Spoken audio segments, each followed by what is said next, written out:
So now we are back live again with Facebook in 3, 2, 1, and we're back live. So for those who were here earlier, I had some technical difficulties. So basically what we're doing is this is the start of my new podcast called Sykalogics. Now the whole thing about Sykalogics is this. You know how you think psychological with PSY? Well, this is not psychological. This is psychological, like psych, you know, in your psyche, or like, you want this? Psych. That's what it's all about.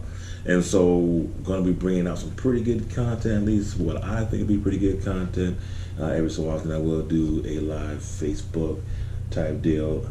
That way start getting a little bit of interaction. So, and I'll also give shout outs. Now, like I said, this is going to be a podcast. So therefore, when I'm done uploading and doing everything that I need to do, it's actually going to go somewhere in the cloud. So hopefully we can get people listening. So what up, Drake? How you doing? I see you doing that work out there. That's Bill Drake, one of my longest friends, went to high school. Oh boy, the stories that we could tell. But that's not what we're talking about today. So this right here, the very first one is basically, you know, your groundbreaker, your icebreaker, and I'm just going to give you my personal experience. So I guess I call this message to the vets. So me being a 20 plus year veteran, you know, my ideas of what civilian life would be was not based on reality. And I would honestly say, and a lot of it probably more so my fault, that I was not prepared to become a civilian. Now, fortunate for me, before I fully retired, I reached out to USAA from something totally different, and the guy said, hey, you know, we're hiring this, that, and the other. And so that started my, I guess you say, my experience with USAA, working in insurance. And if you see certain movies, it's kind of funny. They say, what are you going to do when you get out? Well, I'm going to sell insurance. You know, I think I saw that like on like a Navy SEAL or the American Sniper, something like that, to that degree. But it's crazy. These companies, they're highly promoting or going after veterans. Now, here's the thing, and I just want to just make it plain and simple, as clear as like I said, this is all my experience. And I could have been the dumbass. I could have been me. I could have been the one who just didn't do everything I did. I'm the guy, it took over 20 years just to get a 4-year degree. You know, I was very dedicated to the military. So, you know, once again, that's on me. I probably should have had a plan, put a better plan together. So, got stuck, and I had to take care of it the best way I could. You know, did I get my degree? Eventually, yes. I got both my bachelor's and master's. Now, here's the thing. They're worthless, because the fact of the matter is most companies don't want anything to do with anyone with certain degrees if they lack experience. Now, you can go ahead and pad your resume and say you did a lot of that stuff while you were in the military. In certain cases, I would say yes, people have done those things, but there are times where they haven't. They're padding the resume. Some get lucky, some don't. I just don't want to be the guy to get caught up. So I never had a real plan. Once I came out, I thought, I'm going to get out. They're going to say, oh, you're a veteran, and boom, here's your job. In fact, I actually did have a job offer while I was in Maryland, and I'm pretty sure that was probably a 6-figure job to be working in the bank as a bank manager. They wanted to hire me, but, you know, if you know anything about Maryland commute, it was not the greatest, and it wasn't fun. So, ended up coming to Texas, where we're at now. I really did not have a plan, you know, because I honestly believed that being a civilian was going to be easy, and they were going to recognize, hey, you're a vet, we know you got some skills, hey, we got you, come on over. No, that's not what happened. I'm going to tell you what happened. This is after I left USAA to a degree. No, you're not qualified. You're overqualified. Not enough time. You know, and I was actually told while I was in USAA, your military experience, we do appreciate it. However, it does not translate to what we're doing here. So therefore, thank you. We'll go back to the phones.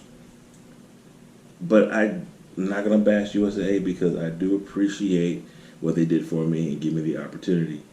I got to see what actually a structured company was like, because I have worked for certain companies where the leadership was not structured. It was not structured well at all. It was pretty bad. Pretty bad. And I mean, employees getting away with murder. But it really dictates. And I hear my wife saying all the time, you can get like 5, 6, 7 different managers, and those 5, 6, 7 different managers are going to have different managing styles. And that's okay. I mean, that's the kind of thing that happens.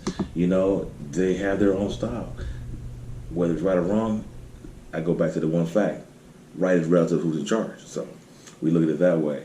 And then my resume. My resume was so militaried out, I'm pretty sure they looked at it and they're like, what are these acronyms? I even went, there was a website to help you translate your military terminology into civilian lingo. And I think half the people that looked at it, they're like, yeah, it's bullcrap.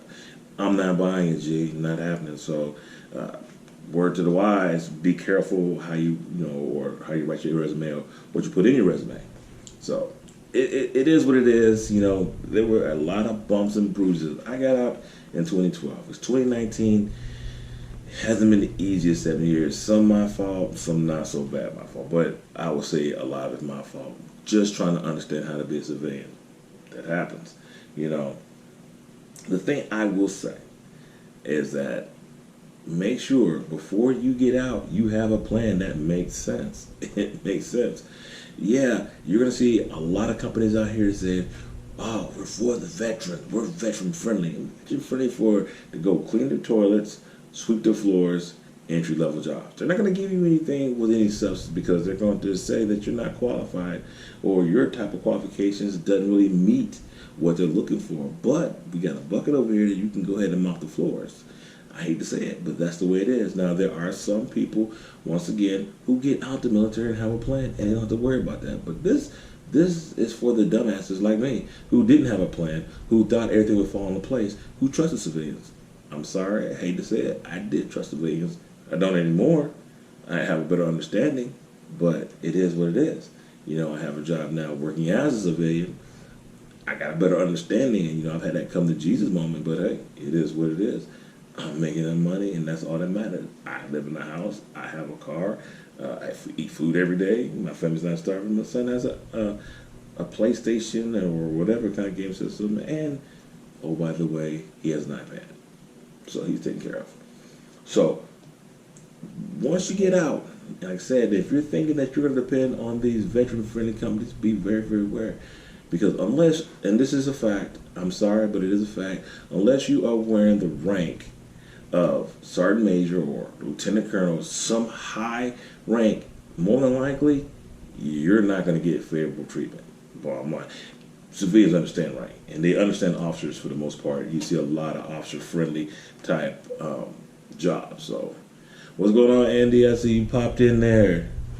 Gotta give a shout out to Andy, one of my jiu-jitsu buddies. That's what I'm talking about. I haven't seen you in a good minute there, guy. Anyway, so bottom line is this. You got to come up with a plan. Make sure the plan is realistic. Be very, very weary of those weird veteran-friendly jobs because 9 times out of 10, they're looking for entry level.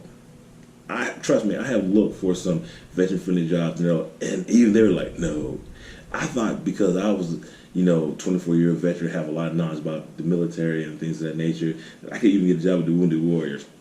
No, not even Wounded Warriors. I was like, their business. Once you come to the realization that they're a business, you know what, your feelings don't get hurt. So, it is what it is. Dog eat dog world. Anyway, so that's that. Like I said, this was the message to the vets. Now, let's go ahead and get into some of the things that me, myself, that I've been looking at, kind of researching a little bit.